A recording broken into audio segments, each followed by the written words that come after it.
No one would dare use me for propaganda purposes over the girl with the polka dot skirt and leather coat, but since I got an AR-180, this is a Sterling England one, and it's nearly St. Patrick's Day, I thought I'd come out and shoot it a few rounds. So, let's see.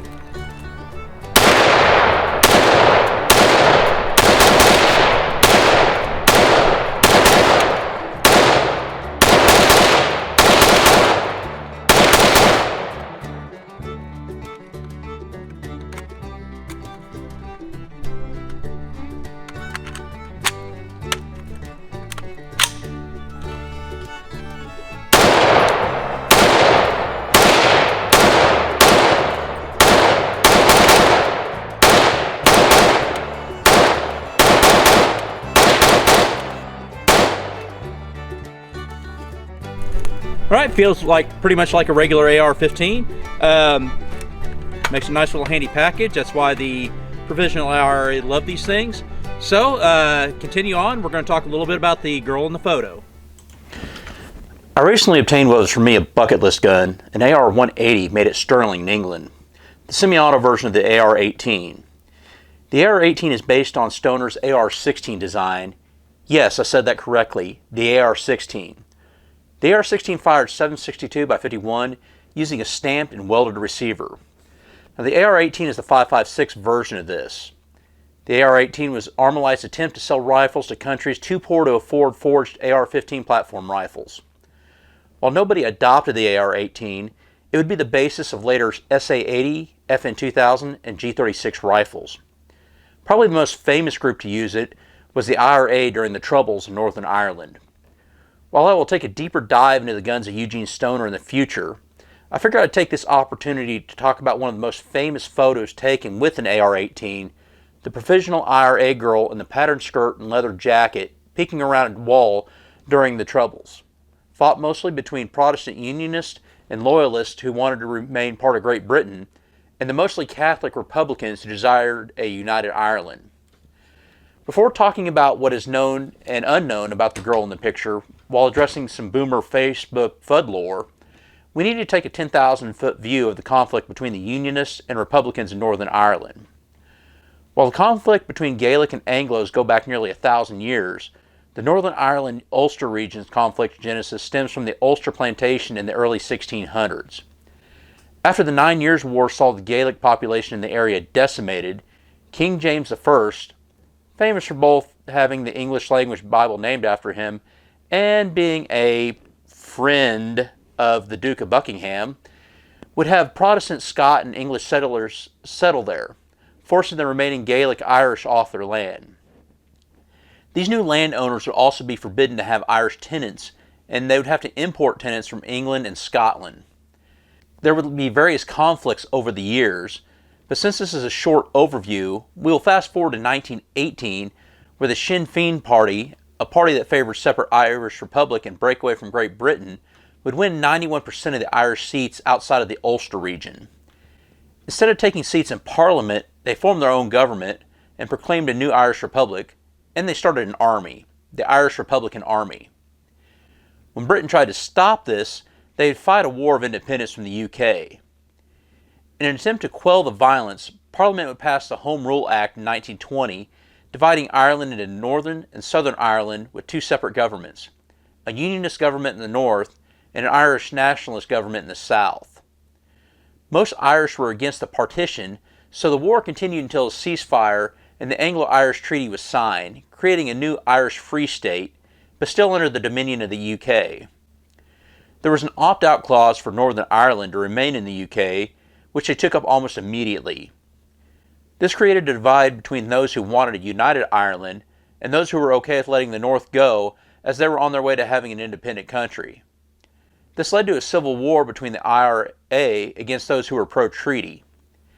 Supported by the British, the latter would win, meaning Ireland would remain partitioned. The South would become a republic in 1949, totally leaving the British Empire. Northern Ireland still had many Catholic nationalists within their borders. Most businesses, the courts, police, and governments in general were ran by Protestant loyalists and would discriminate against Catholics. Only homeowners were allowed to vote in local elections, but the councils would be the ones to allocate housing, discriminating against Catholics. So this created a vicious circle. This meant that Catholics would rarely get the opportunity to vote. The IRA would begin recruiting again, and the British government would respond with internment, imprisoning people without trial starting in August 1971. While most Catholics still supported peaceful reform over revolution, this would change on January 30th, 1972, deemed Bloody Sunday. 15,000 Catholic civil rights protesters defied the British mandate against public gatherings and marched in Derry. British troops initially used arrests, tear gas, and rubber bullets, but at 4:10 p.m., they would fire live rounds to the crowd, killing 13 people, with the 14th dying later from injuries. Bloody Sunday was a tipping point, causing the IRA to surge and begin a 30-year fight against the British and Loyalist forces, which was called the Troubles by the British side.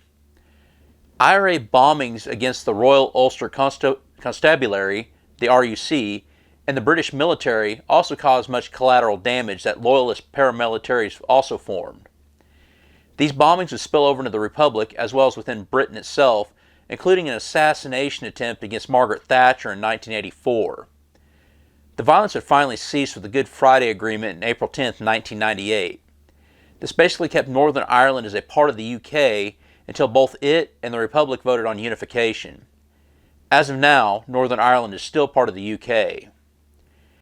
It's within this backdrop of the Troubles in the 1970s where we get one of the most famous pictures, the young lady in a patterned dress and leather jacket appearing to fire an AR-18 around the corner of a building in North Belfast. Late in the 2010s, this photo would appear on social media with the caption, and I quote, "A photograph taken in Ireland in 1972 of a girl shooting from a gun that her fiancé, who was wounded in battle against the British Army, her wounded fiancé survived after being transported by car to a safe place, while his girlfriend crashed with British soldiers until she was killed. When the commander of the battalion of the English soldiers found out that they were fighting a woman, he ordered his soldiers not to touch her body and allowed the Irish to bury her, and they heard the English commander repeat this sentence, 'We defend a queen who doesn't care about us, and this woman cares about her lover and her land.' This photo was chosen for Women's Day in Ireland, and they wrote this sentence, 'Don't be afraid to be associated with a strong woman. The day may come she will be your only army.'" End quote.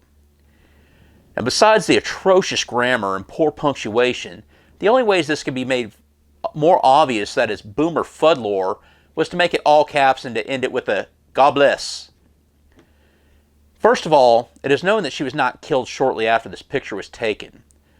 The photographer, Coleman Doyle, said, "I heard someone firing shots, and then I saw this woman. She was standing behind a corner, still holding that gun, and I only managed to take the photo after she had fired." He claimed that he doesn't remember the street or the exact date the picture was taken. He also insists that it wasn't staged, although there are definite doubts about this claim. Doyle worked for the Irish press, spending a decade of his career in Northern Ireland. He had formed close links with the Provisional IRA, including receiving permission from Mateen Meehan to take pictures of these members. This closeness, along with other pictures of the woman existing in known propaganda pictures, makes me suspicious of the veracity of Doyle's story about the woman.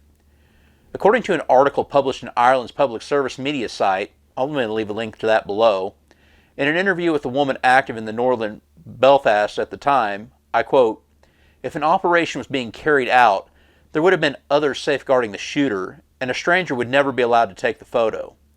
He would have had his camera confiscated if he had tried, by the Keeping Dick operatives."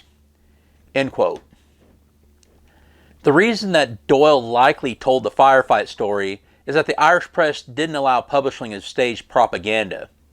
The image was known and even ended up in a 1970s hand-printed children's book, The Republican ABCs, where on the A page it's A is for Armalite, that sends them all running.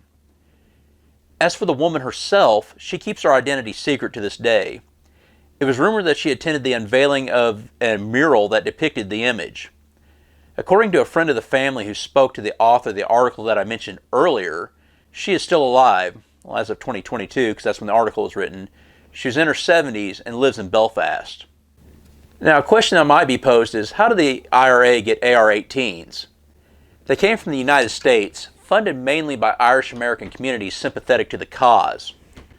While AR-18s were licensed to Howa in Japan and Sterling in England, as my AR-180 is made, most that ended up in IRA hands were made in the U.S. An IRA veteran living in the U.S., George Harrison, built a network to smuggle weapons he procured using these donations. Famously, the Queen Elizabeth II, with Irish sympathetic crew members, would help smuggle them to Southampton, where they would be driven to Belfast. Smaller cargo and other smaller vessels would be used to smuggle them across the Atlantic as well. There would also be pipelines to the Netherlands and Belgium. Harrison's arrest in 1981 would end this pipeline. The IRA would receive weapons from Libya's Gaddafi in the 1980s, but most of the small arms from this would be AKs.